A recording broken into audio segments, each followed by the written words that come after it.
I have this theory that Mr. Beast is literally the best and the worst thing that could have ever happened to YouTube. Here's why. The worst. Every video he does has to literally be perfect. Think about that for a second. He's averaging views between 30 million and 60 million. Usually within the first 24 hours, he's already got 20-30 million. The bar is set so high with now over 100 million subscribers and with more than enough money that any human could even dream of, that the productions have to be perfect. And with the production having to be perfect, it entails spending the most extravagant amounts of money to the point where everyone feels the need to latch onto that. Because the moment Mr. Beast posts something, guarantee you, search up that exact same video title. A week later, you will see 5 other videos by creators that are pretty big, but not 100 million, maybe 10, 20 million in that range, that do the exact same thing.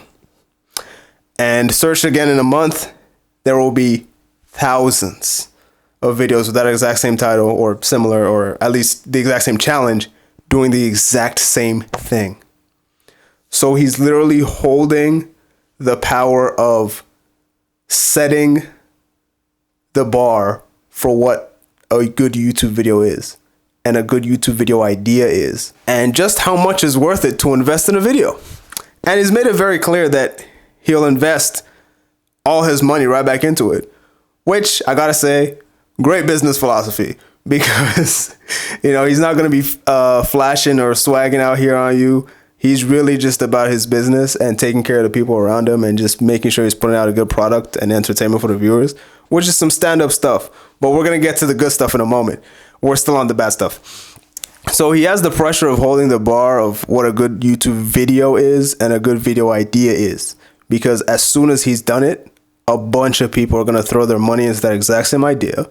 And a bunch of people are going to throw that exact same idea, try to put their own spin on it. Ultimately, it's not going to be the same.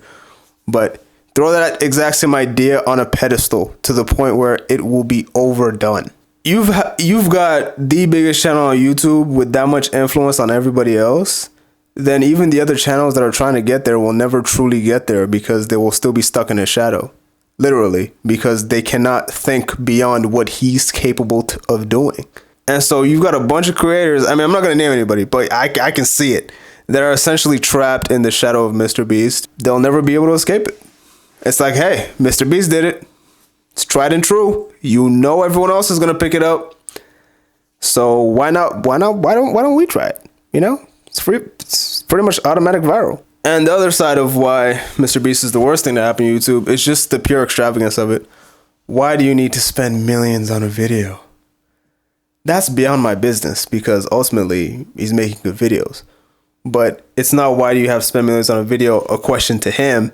It's a question to everyone else who is now following in his footsteps, that think good production value is strictly in the extravagance of the video, right? Everyone forgets about the basics that actually make the video.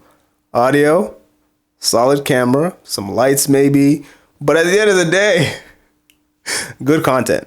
Okay, this goes back to another video I posted just about broadcasting yourself, which is essentially just getting people back to the basics of making a good video by just talking to the camera and being themselves, right? You don't have to worry about spending all that money doing some crazy challenge or having to be in the shadow of what the best are doing.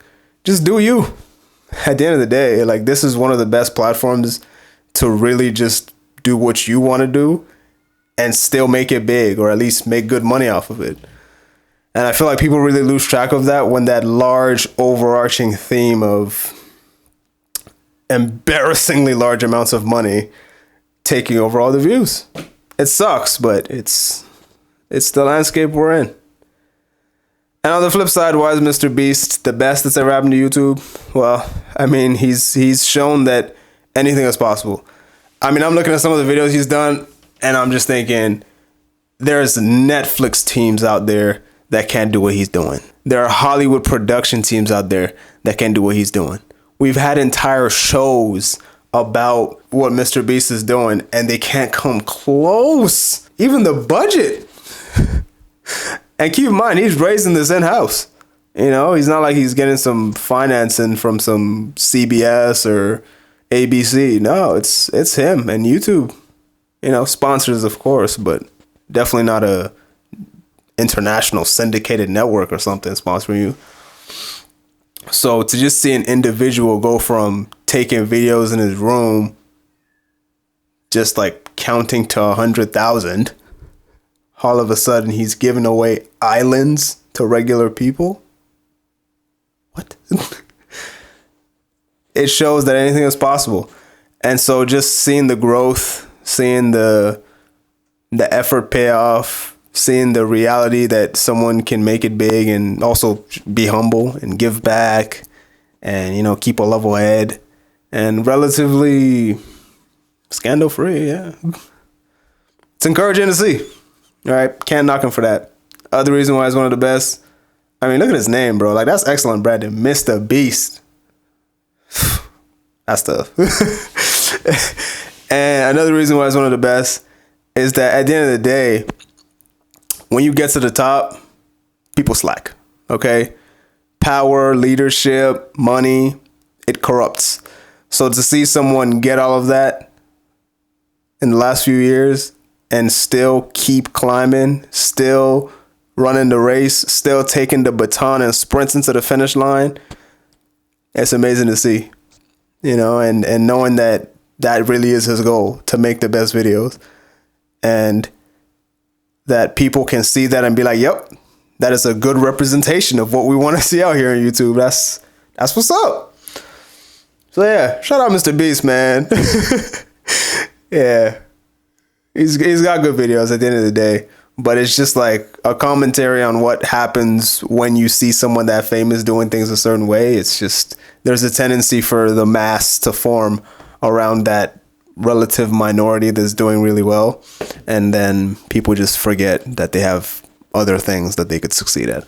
But yeah, but it's just one of those things where you just have to recognize, like, yeah, people are watching a little too closely and they're not really thinking for themselves anymore. And, they just feel like they need to follow that exact blueprint, as if you can't just follow a completely different path and get to the same place. Like, two things can be true at once. You know, you can spend great amounts of money and make great amounts of money, but you can also just spend great amount of time and great amounts of time on effort and your content to where you can still make really good videos and make money, and you'll be fine too. You don't have to climb on the backs of others to get to the top. You could also just take the stairs. It's a little bit more work, but you get to the same place.